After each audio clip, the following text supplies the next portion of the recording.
எப்பயுமே இது வந்து தொடர் நடவடிக்கை. பட் இவ்வளவு தூரம் ஒரு வன்மத்தை காமிச்சு இவ்வளோ வந்து நைட்டோட நைட்டா அரெஸ்ட் பண்ணி அவரை கைது பண்ண வேண்டிய அவசியம் இல்ல. அவரை வந்து எச்சரிச்சுட்டு காவல்துறை விட்டுருக்கலாம். பட் அரெஸ்ட் பண்ணியிருக்காங்க. இது நிச்சயமாக முதலமைச்சர் இந்த அரசு இந்த கவனத்துல கொள்ள வேண்டும். ஏன்னா இன்னைக்கு சோசியல் மீடியால ஒவ்வொருத்தரும் பொது வெளியில எல்லாம் என்னென்னவோ பேசுறாங்க. எல்லாத்துக்குமே கைதுதான் அப்படின்னா நிச்சயம் அது நல்ல காரணமா இருக்கு. இல்ல எம்எல்ஏ பொறுப்பற்ற முறையில பேசுறாரு இல்லைங்களா? பகிரங்கமா மேட்டர் தவறு தானே? யாரா இருந்தாலும் தவறுதான். ஒரு முதல்வருக்கு மரியாதை கொடுக்கணும், அந்த பதவிக்கு மரியாதை கொடுக்கணும். ஒரு எம்எல்ஏ வந்து பொதுக்கூட்டத்துக்கு எப்படி பேசணும்ன்றது எல்லாருக்கும் தெரியும். அது மட்டும் கிடையாது, உடனடியாக கைது நடவடிக்கை என்பதும் நிச்சயமாக மக்கள் வந்து எல்லாம் பார்த்துக்கிட்டு 5ஆம் தேதி சட்டசபைக்கு போவேன். கண்டிப்பாக கோரிக்கை வரும் பொழுது எல்லாவற்றையும் நாங்களும் சட்டசபையில் பேசுவோம். எதிர்பார்ப்பு வந்து நிச்சயம் மக்கள் எதிர்பார்ப்பை இந்த அரசு பூர்த்தி செய்யும். சும்மா கிடையாது. ஏன்னா 6ஆம் தேதி வேளாண் துறைக்கு பட்ஜெட் சொல்றாங்க. அப்படி ஒரு நாளைக்கு ஒரு பட்ஜெட் வருது.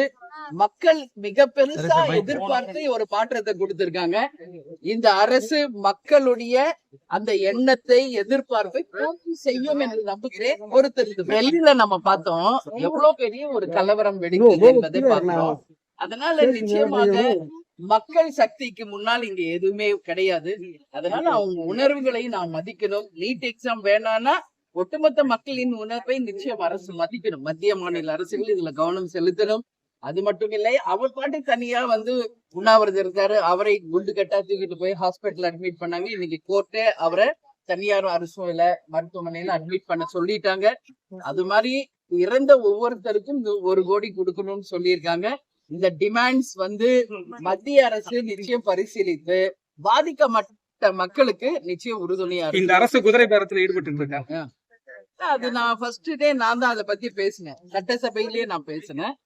ஏன்னா அந்த மாதிரிதான் இங்க போயிட்டு இருக்கு. ஏன்னா இன்னைக்கு வந்து என்ன பார்த்துட்டு எம்எல்ஏக்கள்லாம் 1 மாசம் கூட கிடையாது. எதை பார்த்துட்டு இன்னைக்கு வந்து ராஜினாமா பண்ணிட்டு போறாங்க அப்படிங்கிறது மிகப்பெரிய ஒரு கேள்வி. அப்போ எதை நோக்கி போறாங்க? அப்ப பணம் பதவி நோக்கி தான் போறாங்களா என்ற கேள்வி ஒட்டுமொத்த தமிழக மக்கள் இடையும் இருக்கு. இதுக்கு பின்னாடி குதிரை பேரம் இருக்கா என்ற கேள்வியும் எல்லாருமே பேசுறாங்க.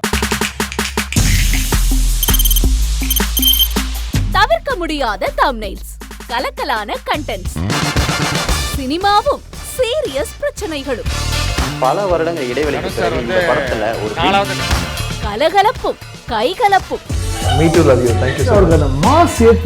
போயிட்டேதான் இருக்காரே தவிர பிரேக்கே இல்லாமல் பிரேக்கிங் நியூஸ் சொல்லும் தந்தி டிவி ஆப். இன்ஸ்டா தலைமுறை வரை இறங்கி அடிக்கும் தந்தி டிவியின் டிஜிட்டல் எக்ஸ்க்ளூசிவ். அது தண்ணிக்குள்ள போகும்போது ஹேங் ஆயிடுச்சு.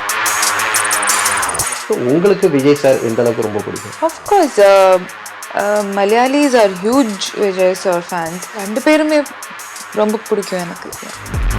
தந்தி டிவி ஆப்பை இலவசமா டவுன்லோட் செய்யுங்க. ஃபாலோ பண்ணுங்க, சப்ஸ்கிரைப் பண்ணுங்க, என்ஜாய் பண்ணுங்க.